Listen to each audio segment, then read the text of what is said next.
Le crépuscule de l'année 1575 s'étirait paresseusement sur les collines ondoyantes du Derbyshire, enveloppant Chatsworth House d'une cape d'ombre et de mystère. À l'intérieur des murs de pierre grise, témoins silencieux de siècles d'histoire, une nouvelle vie venait de s'éveiller.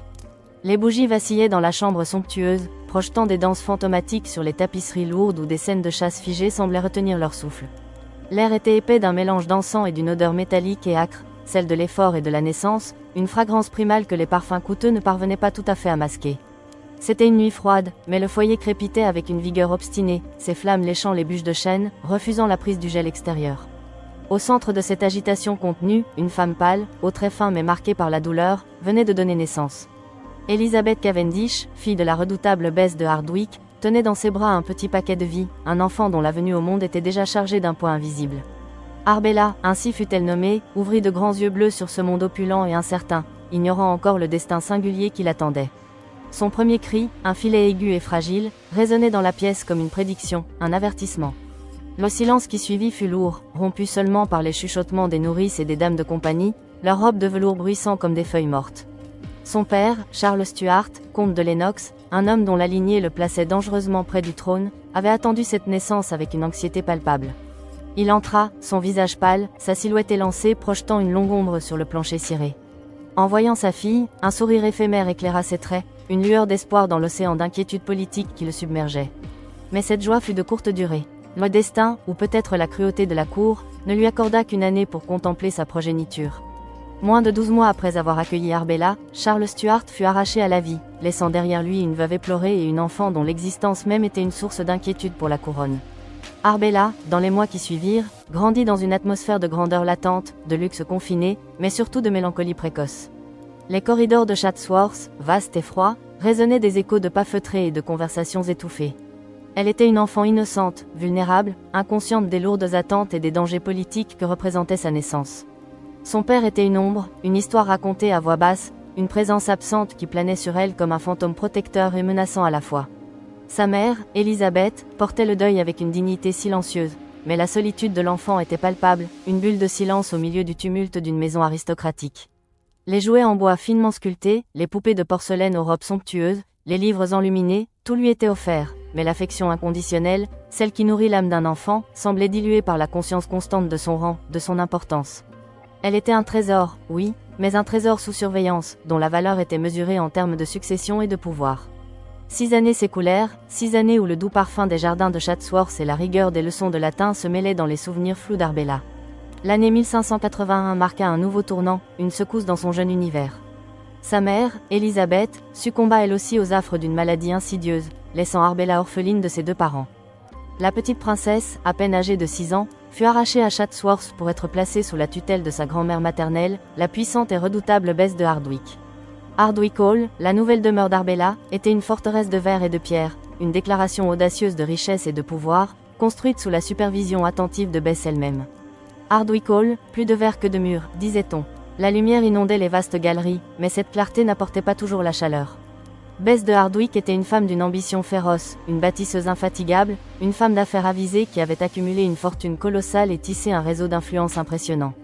Elle voyait en Arbella non seulement sa petite fille, mais aussi un instrument, une pièce maîtresse dans le grand échiquier politique de l'Angleterre.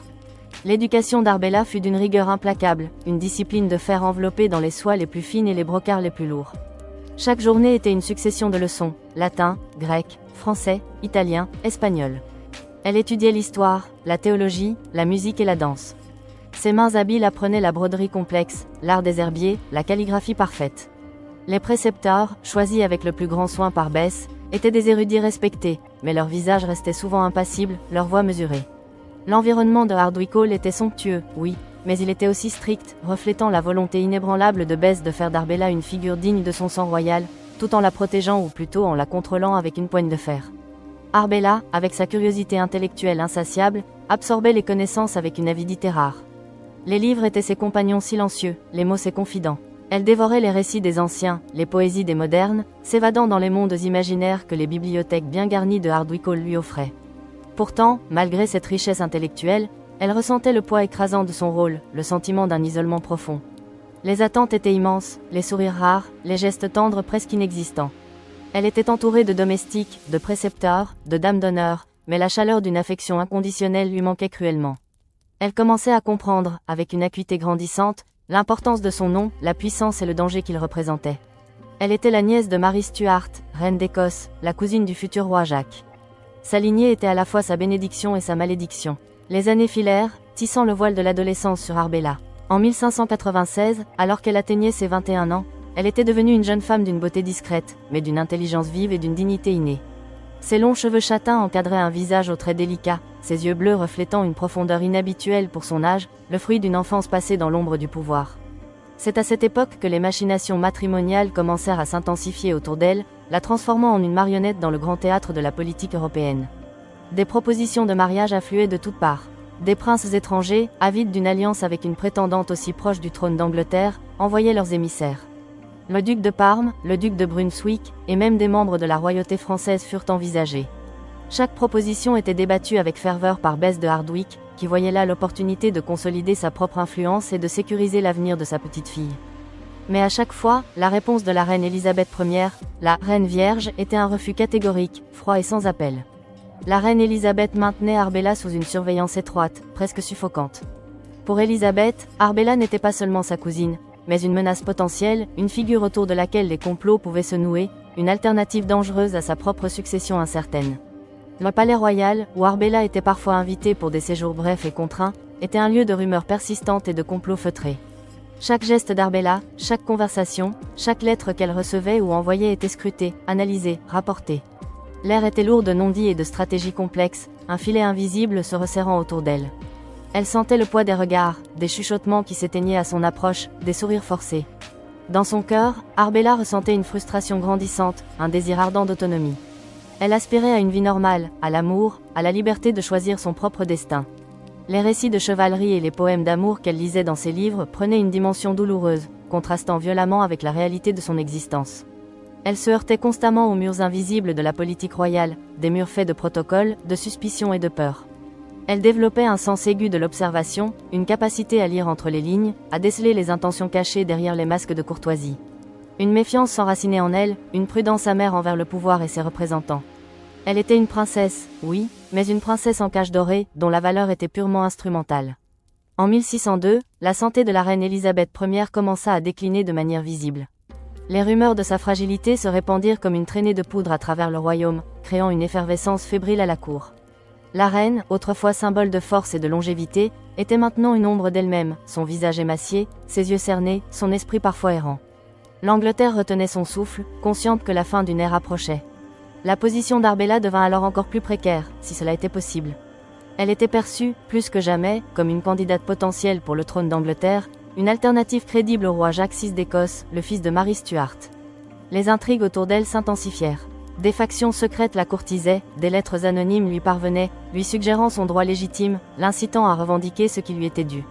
Mais ces offres, aussi tentantes fussent-elles, étaient des pièges qui ne cherchaient qu'à l'utiliser pour leurs propres desseins. Arbella vivait dans l'incertitude la plus totale quant à son avenir. L'anxiété était palpable dans l'air, une tension constante qui imprégnait chaque conversation, chaque silence. L'ombre de la mort planait sur le royaume, et avec elle, la promesse d'un nouveau chapitre ou, pour elle, d'une chute brutale. Elle rêvait d'une libération des contraintes, d'une vie où elle pourrait enfin être elle-même, loin des regards inquisiteurs. Mais elle craignait également la responsabilité immense et les dangers inhérents à la couronne. Elle se sentait à la fois puissante, par sa lignée, et impuissante, face aux forces implacables du destin et de la politique. Son cœur était un champ de bataille entre l'espoir et l'appréhension. Puis vint l'année 1603, une année qui allait graver son nom dans les annales de l'histoire anglaise. Au mois de mars, le murmure tant redouté, tant attendu, parcourut les couloirs du palais. La reine Élisabeth Ier était décédée. Le règne le plus long et le plus glorieux de l'Angleterre touchait à sa fin. Une période de deuil officiel commença, mais sous le voile sombre de l'affliction, la cour était en pleine effervescence.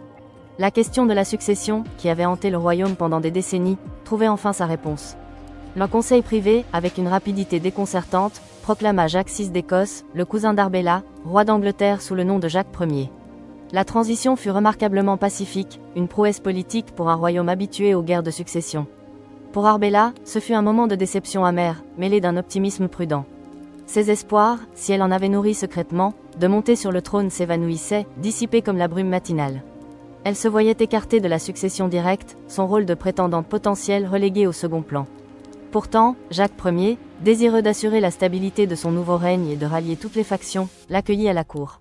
Elle reçut une pension généreuse, des honneurs dignes de son rang, et fut autorisée à résider dans des appartements confortables. Un vent nouveau semblait souffler sur sa vie, un semblant de liberté lui était accordé. Elle espérait que la présence de son cousin sur le trône lui offrirait enfin une existence plus sereine, moins surveillée. Mais les vieilles craintes ne tardèrent pas à ressurgir. La cour de Jacques Ier, bien que différente de celle d'Élisabeth, restait un lieu d'intrigue et de suspicion. Arbella était une figure trop importante, trop proche du pouvoir, pour être laissée sans surveillance. La liberté qu'elle ressentait était une fausse liberté, une illusion dorée. Les yeux du roi et de ses ministres restaient fixés sur elle, observant chaque mouvement, chaque conversation.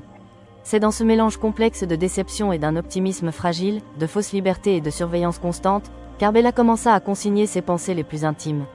Non pas sur un parchemin ostentatoire, ni dans un registre officiel, mais dans les recoins secrets de son esprit, une sorte de journal invisible, un sanctuaire de mots et de réflexions. Chaque soir, alors que les bruits du palais s'estompaient, et que les ombres s'allongeaient dans sa chambre, elle s'asseyait près de la fenêtre, le regard perdu dans l'obscurité lointaine. Elle y déposait le poids des journées, les frustrations, les aspirations inavouées, les observations acérées sur les jeux de pouvoir.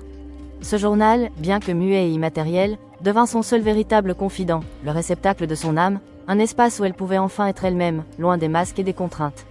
C'était le début de son journal interdit, le témoignage silencieux d'une princesse dont la vie était une énigme, une tragédie en devenir.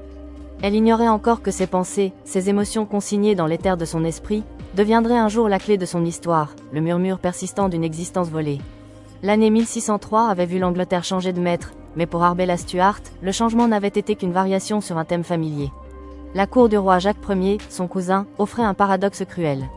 Elle était accueillie avec des honneurs, dotée d'une pension généreuse et d'appartements spacieux, mais cette position privilégiée n'était qu'un luxe doré, une cage plus vaste et plus ornementée. Chaque déplacement, chaque conversation, chaque lettre échangée était scrutée par des yeux invisibles, des oreilles attentives dissimulées derrière les tapisseries chatoyantes ou parmi les valets silencieux. L'air, malgré les effluves de musc et de rose, semblait toujours lourd de suspicion. Les murs eux-mêmes, ornés de boiseries fines et de portraits ancestraux, paraissaient écouter, leurs ombres dansant au crépuscule prenant des formes menaçantes. Arbella, du haut de ses presque 30 ans, naviguait dans ce monde de faste et de surveillance avec une résignation polie. Les réceptions étaient interminables, les divertissements répétitifs, les conversations superficielles. Elle souriait, répondait avec l'esprit et la grâce qu'on attendait d'une femme de son rang, mais son esprit s'ennuyait.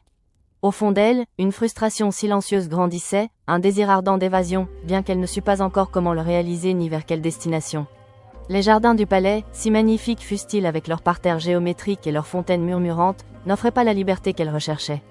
Leurs allées étaient trop larges, trop ouvertes, les bosquets trop peu profonds pour y trouver une véritable solitude. Elle passait de longues heures à lire dans sa bibliothèque personnelle, ses doigts effleurant les reliures de cuir patiné, cherchant dans les pages des classiques latins ou des poèmes français une échappatoire à sa propre réalité. Chaque mot absorbé était un pas de plus vers un monde où les destins n'étaient pas dictés par la naissance et la politique. Le soir, la lueur vacillante d'une bougie éclairait son visage tandis qu'elle consignait ses pensées dans ce journal invisible, un espace mental où elle pouvait se plaindre, rêver, et même crier sans craindre d'être entendue. Elle y déversait le poids de son existence, les attentes écrasantes, l'absence d'affection véritable. Elle se sentait comme un oiseau en cage, ses plumes dorées et son chant mélodieux admirés de tous, mais incapable de prendre son envol. L'ennui était son geôlier le plus insidieux, rongeant son âme plus sûrement que n'importe quelle serrure. Les années glissèrent comme le sable fin d'un sablier. En 1607, le besoin d'une vie plus complète, d'une existence qui lui appartienne, devint insupportable. Arbella, fatiguée des refus voilés et des sourires forcés, commença à exprimer plus ouvertement son désir de se marier et de fonder une famille. Elle avait atteint un âge où la plupart des femmes de son rang étaient déjà mères de plusieurs enfants. Ses requêtes, d'abord timides, devinrent plus insistantes. Elle tentait de négocier avec le roi Jacques Ier, par l'intermédiaire de ses dames de compagnie ou de quelques courtisans bienveillants, pour obtenir la permission d'épouser un homme de son choix. Elle n'exigeait pas un prince étranger, ni un duc puissant, juste un homme qui pourrait lui offrir un foyer, un amour, et la possibilité d'une descendance. Chaque tentative fut accueillie par des refus polis mais fermes. Le roi, toujours méfiant à l'égard de sa lignée et de son potentiel de nuisance politique, ne pouvait se résoudre à la laisser s'unir à quiconque pourrait renforcer sa position ou celle de ses descendants. L'atmosphère se chargea d'une tension croissante. Les conversations avec les émissaires royaux étaient tendues, les mots pesés, chaque syllabe chargée de non-dits. Arbella sentait les murs se resserrer autour d'elle, son cœur battant la chamade à chaque nouvelle rebuffade. Elle était un pion, un objet d'échange potentiel, mais jamais une femme avec ses propres désirs et ses propres droits. Cette prise de conscience renforça son sentiment d'être une marionnette entre les mains du pouvoir. Une rébellion intérieure commença à fermenter en elle. La détermination de changer son destin, de s'arracher à cette prison dorée, devint plus forte que sa peur des conséquences. Elle avait trop longtemps obéi, trop longtemps attendu. Le désir de liberté et d'amour, si longtemps refoulé, éclata avec une force inattendue. Elle se sentait prête à des actions plus audacieuses, à défier les conventions et les ordres du roi, même si le prix à payer était élevé. Le silence de ces nuits était désormais rempli non plus seulement de plaintes, mais de plans audacieux, de stratégies secrètes, même si elles n'existaient encore que dans les méandres de son esprit. Elle imaginait des évasions, des unions clandestines, des vies loin des fastes étouffants de la cour. C'est ainsi que, au cours de l'année 1609, le destin, ou peut-être la providence, plaça sur son chemin un jeune homme dont le sang royal était aussi un fardeau. Lors d'une des nombreuses festivités de la cour, un bal masqué où les identités étaient volontairement dissimulées derrière le velours et les plumes, Arbella rencontra William Seymour, Lord Beauchamp. Il était jeune, à peine 20 ans, mais son regard portait la même mélancolie, la même conscience d'une destinée particulière que la sienne. Arrière-petit-fils de Marie Tudor, sœur d'Henri VIII, il était lui aussi un prétendant potentiel au trône, un détail qui le rendait aussi dangereux pour le roi qu'Arbella elle-même. Leur rencontre fut un coup de foudre silencieux, une reconnaissance mutuelle dans la foule anonyme. Leurs regards se croisèrent à travers les fentes de leurs masques, et une attraction immédiate, presque magnétique, se développa entre eux. Ils se retrouvèrent, comme par hasard, dans un des recoins discrets du grand salon, à l'abri des regards indiscrets. Leurs voix étaient des murmures, leurs gestes retenus, mais l'air entre eux était électrisé. William parlait avec une intelligence vive, une sensibilité qui toucha Arbella au plus profond de son être. Il comprenait le poids de son nom, la solitude de sa condition, les aspirations inavouées qui la tourmentaient. Leurs rencontres devinrent plus fréquentes, toujours secrètes. Ils se retrouvaient dans les jardins à la tombée de la nuit, lorsque les gardes étaient moins vigilants, ou dans des antichambres oubliées du palais, sous le prétexte d'une lecture ou d'une conversation innocente. L'excitation de ces rendez-vous clandestins était dangereuse, mais elle nourrissait une romance naissante, une flamme qui s'allumait dans le cœur d'Arbella après tant d'années de froideur. L'adrénaline de la dissimulation ajoutait une saveur particulière à leurs échanges, chaque mot échangé était précieux, chaque effleurement de main une promesse volée. Arbella se sentait enfin vivante. En William, elle trouvait un esprit kindred, un compagnon qui partageait non seulement sa lignée, mais aussi ses aspirations à la liberté et son désir d'une vie choisie.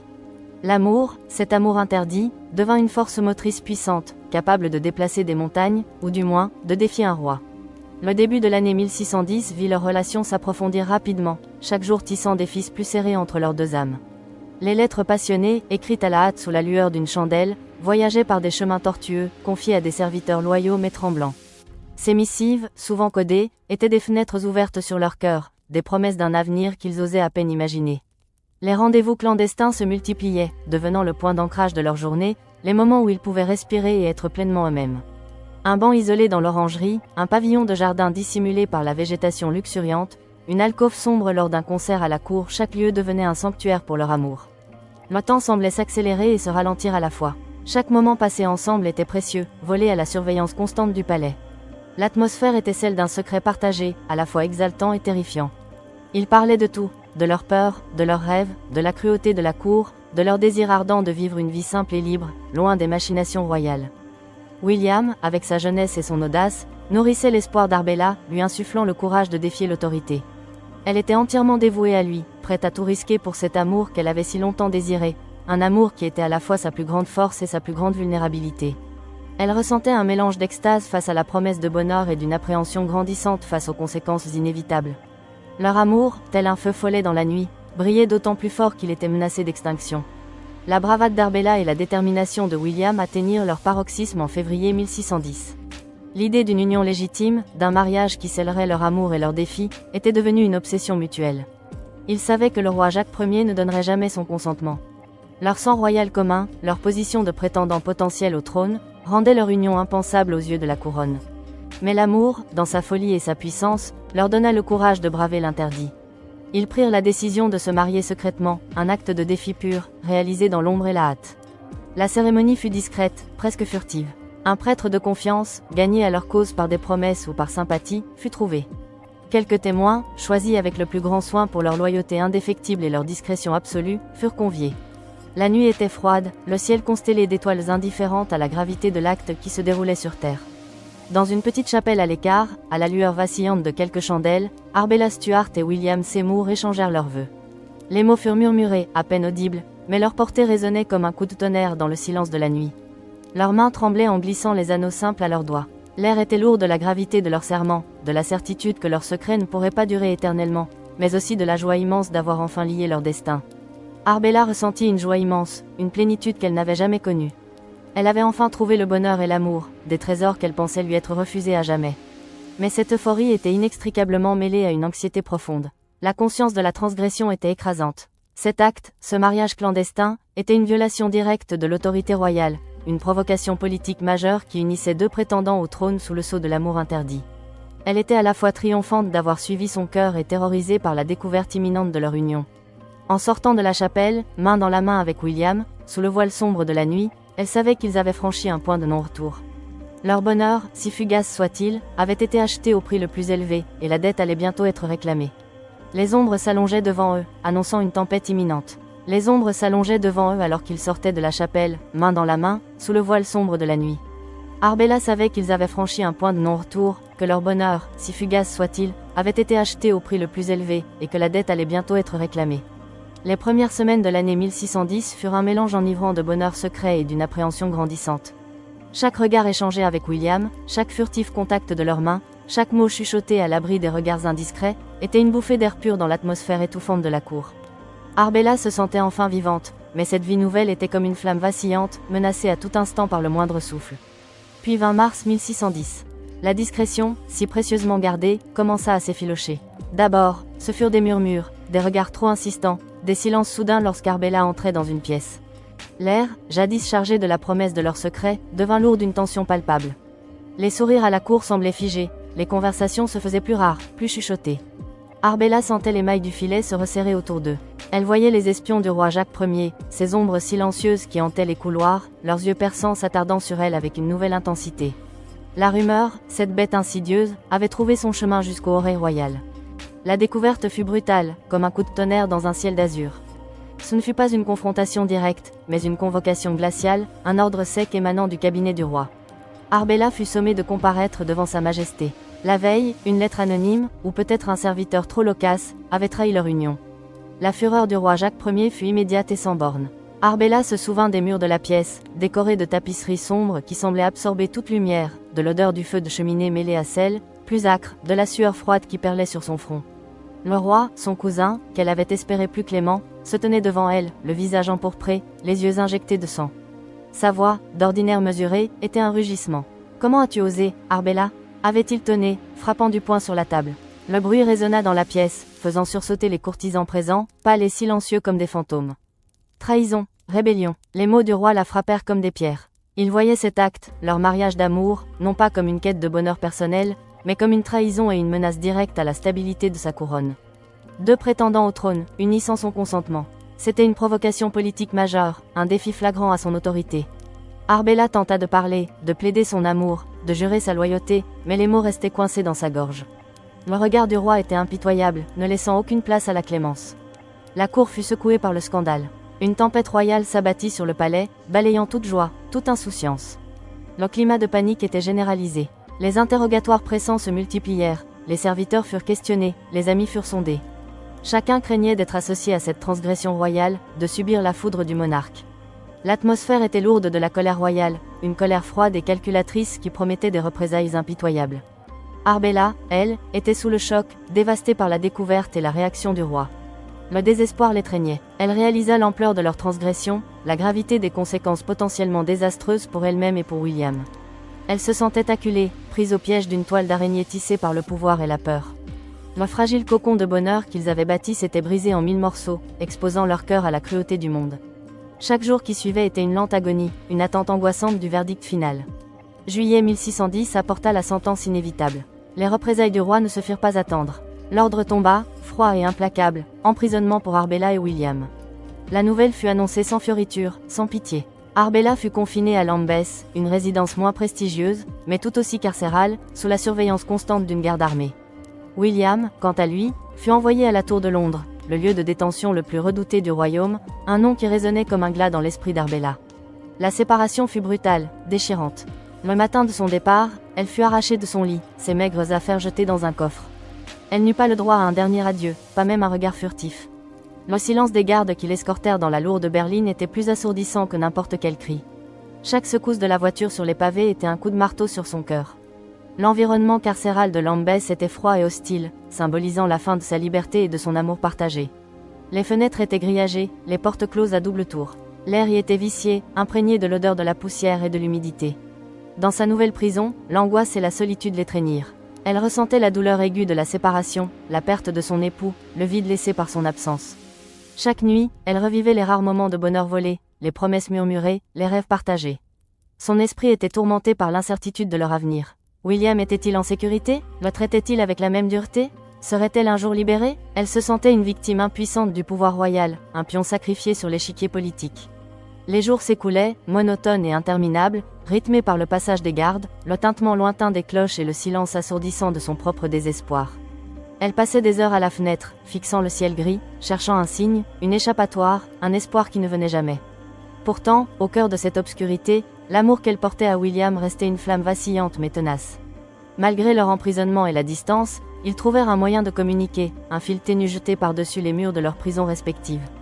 Des lettres minuscules, glissées dans les doublures de vêtements, cachées dans des paniers de linge, confiées à des serviteurs courageux et loyaux, devinrent leur lifeline.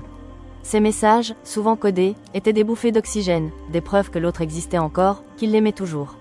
Au printemps 1611, au fil de ces échanges clandestins, une idée folle, audacieuse, commença à germer, un plan d'évasion simultané. L'espoir, si longtemps absent, refit surface, ténu mais puissant. L'excitation de la préparation secrète contrastait violemment avec le danger constant de la découverte. Chaque message échangé était un fil d'Ariane fragile dans l'obscurité, portant des instructions, des encouragements, des expressions d'amour désespérées. Arbella, dont la santé physique et mentale avait commencé à décliner sous le poids de la captivité, feignit une aggravation de son état. Ses fièvres, ses migraines, ses accès de mélancolie, souvent réels, furent exagérés, mis en scène avec une détermination farouche.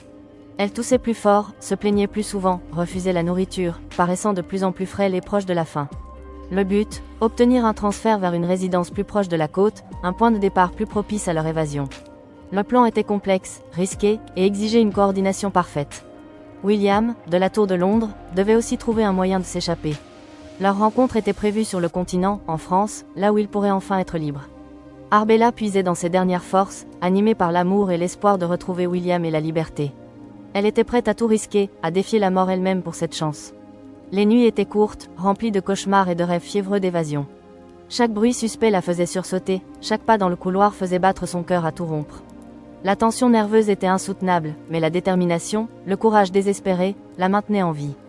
Elle imaginait déjà le vent salé de la mer sur son visage, la sensation de la terre étrangère sous ses pieds, les retrouvailles avec William. Ces images étaient son unique raison de persévérer. Le jour de l'évasion arriva en juin 1611. L'air du petit matin était frais et humide. Arbella, dont l'état de santé prétendument dégradé avait convaincu ses geôliers de la transférer à East Barnet, une propriété plus isolée, se préparait.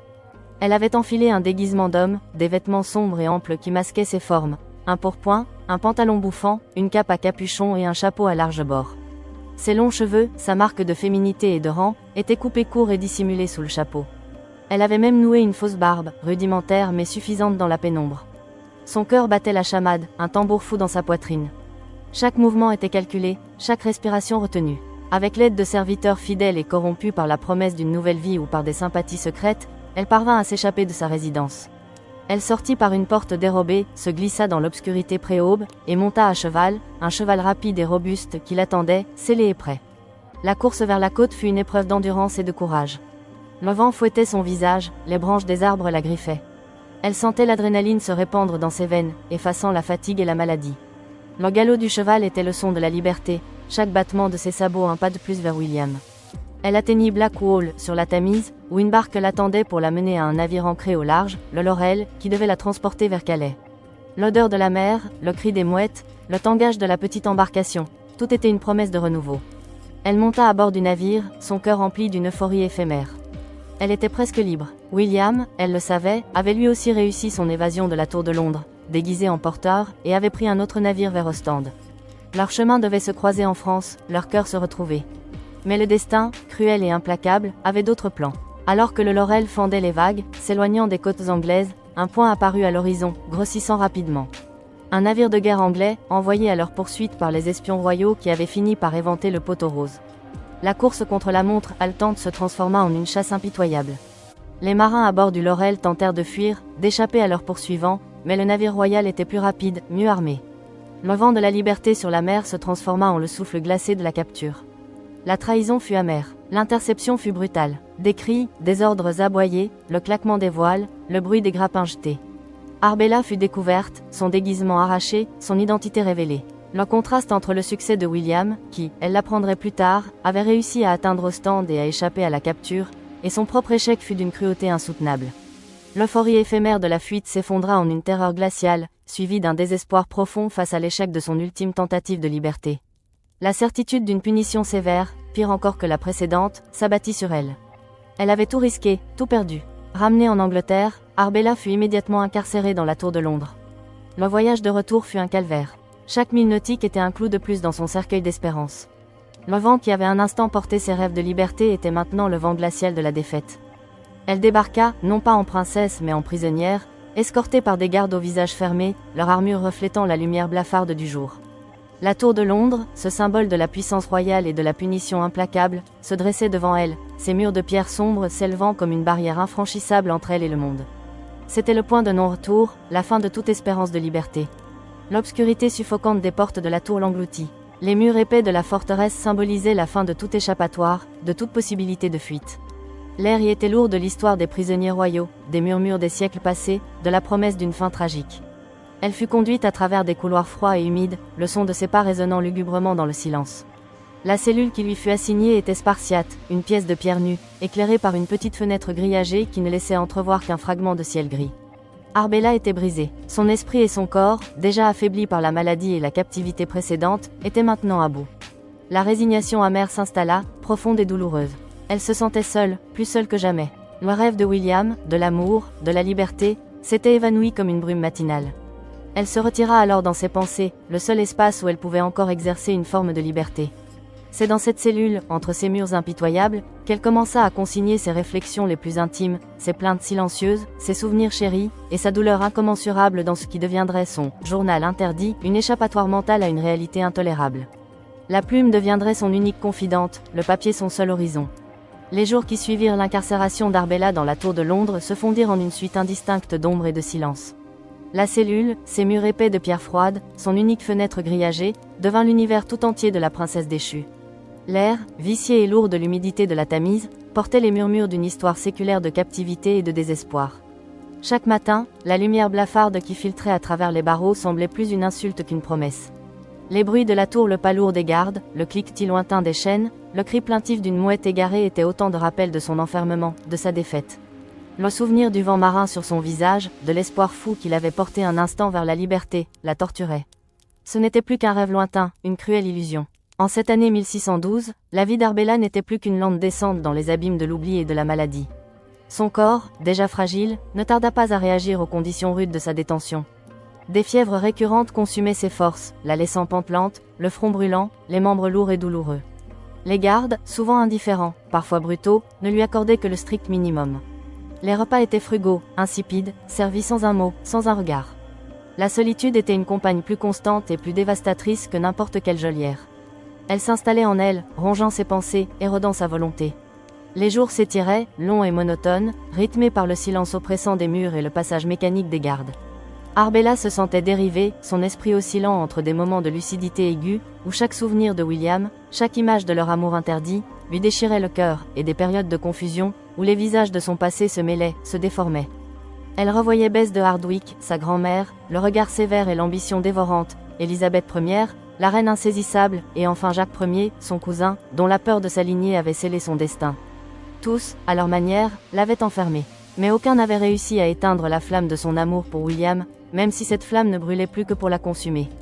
Le désespoir s'ancrait en elle comme une racine profonde, étouffant toute velléité d'espoir.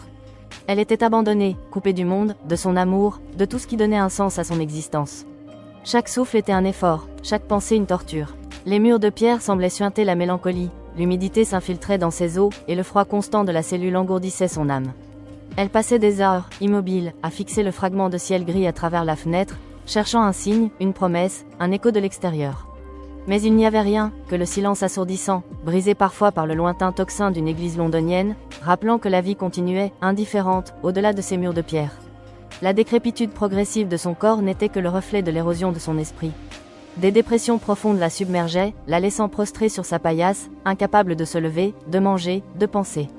Elle perdait du poids, ses traits se creusaient, ses yeux, autrefois vifs et curieux, devenaient cernés et éteints. La princesse Arbella Stuart, cousine de roi et de reine, prétendante au trône, n'était plus qu'une ombre d'elle-même, une créature captive, luttant désespérément contre l'anéantissement de son être. Elle était le prix à payer pour la raison d'État, un sacrifice silencieux sur l'autel de la stabilité royale. Pourtant, au cœur de cette lente agonie, une étincelle de résistance persistait. Au fil des mois, alors que l'année 1613 s'installait avec son cortège de jours sombres et de nuits glaciales, Arbella découvrit un refuge, un exutoire à cette souffrance insoutenable. Elle avait réussi, on ne sait comment, à se procurer quelques feuilles de papier grossier et un morceau de charbon de bois, ou peut-être une plume et de l'encre dérobée à un gardien peu scrupuleux. Peu importe l'instrument, l'acte était le même, écrire. Ce journal, non pas un carnet relié mais une collection disparate de feuillets cachés, devint son « journal interdit ». Il n'était pas destiné à être lu, il n'était pas une requête, ni un plaidoyer. C'était une nécessité vitale, une bouée de sauvetage dans l'océan de son désespoir. Dans sa solitude absolue, la cellule, loin d'être un tombeau de l'esprit, se transforma en un espace de création intérieure. Les mots, tracés à la hâte, parfois illisibles dans la pénombre, prenaient la place de la réalité insupportable.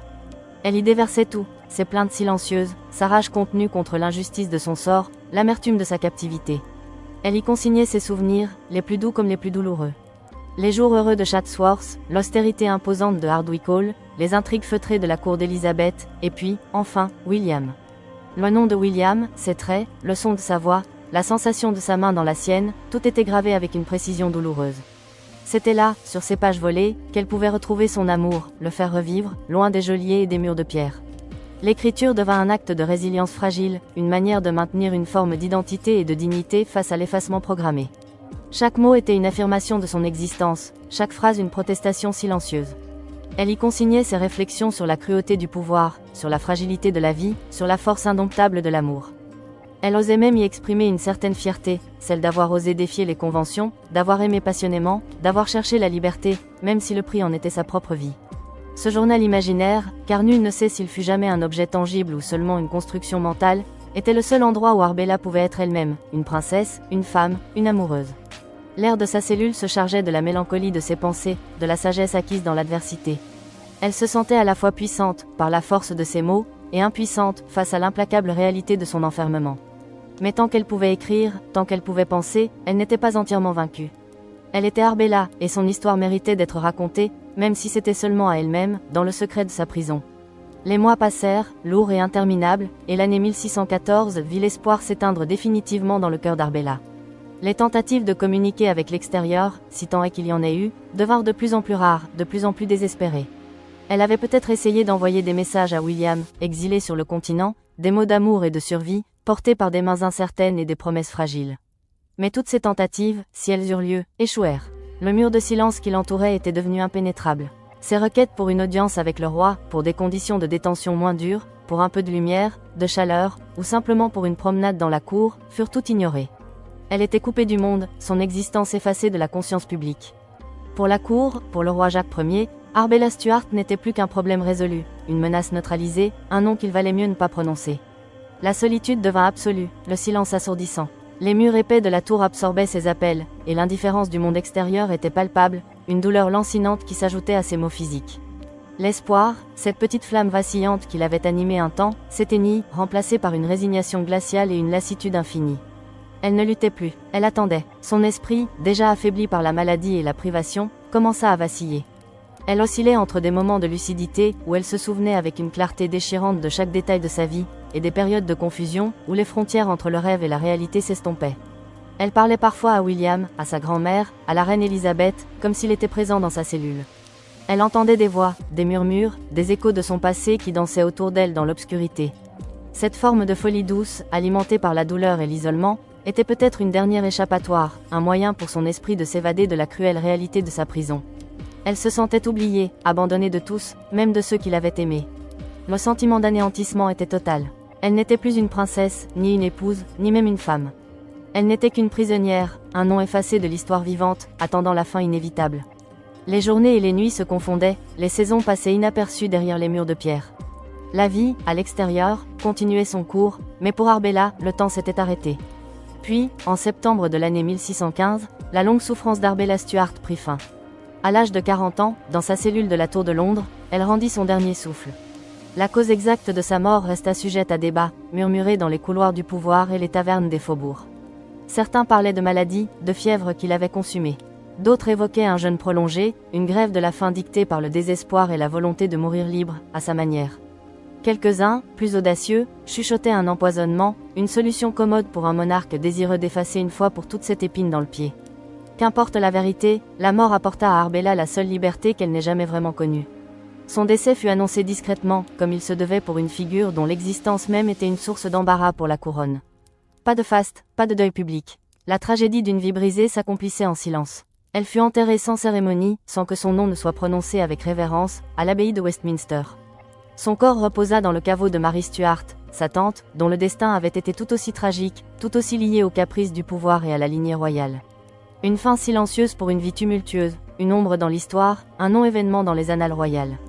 L'air était empreint de la tristesse d'une destinée inachevée, d'un amour brisé, d'une princesse oubliée. Son esprit, fatigué de tant de tourments, trouvait enfin le repos. Après 1615, le nom d'Arbella Stuart fut longtemps éclipsé par les fastes et les intrigues de la cour jacobéenne.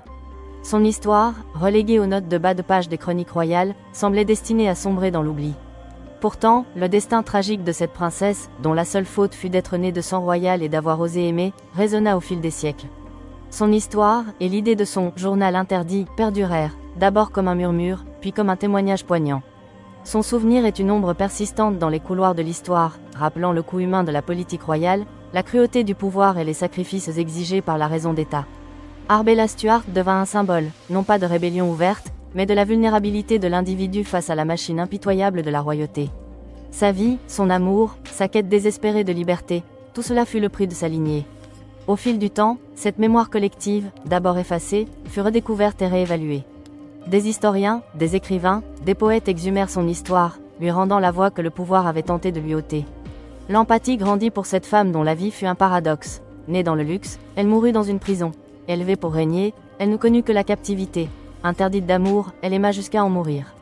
Son journal, même imaginaire, devint la voix de toutes les âmes emprisonnées par leur destin, un cri silencieux contre l'injustice. Arbella Stuart, la princesse disparue, dont le journal interdit n'était peut-être que l'écho de son cœur brisé, continue de hanter les mémoires. Son histoire est un rappel éternel de la condition des femmes à la cour, des figures royales soumises aux caprices du pouvoir, et de l'implacable soif de contrôle qui marque l'histoire des monarchies. Elle est la preuve que même dans l'obscurité la plus profonde d'une cellule, l'esprit humain peut trouver un moyen de s'exprimer, de défier, et de laisser une trace indélébile, bien au-delà des murs de pierre et des silences imposés. Son héritage n'est pas celui d'une reine, mais celui d'une femme qui a osé vivre et aimer, même au péril de tout.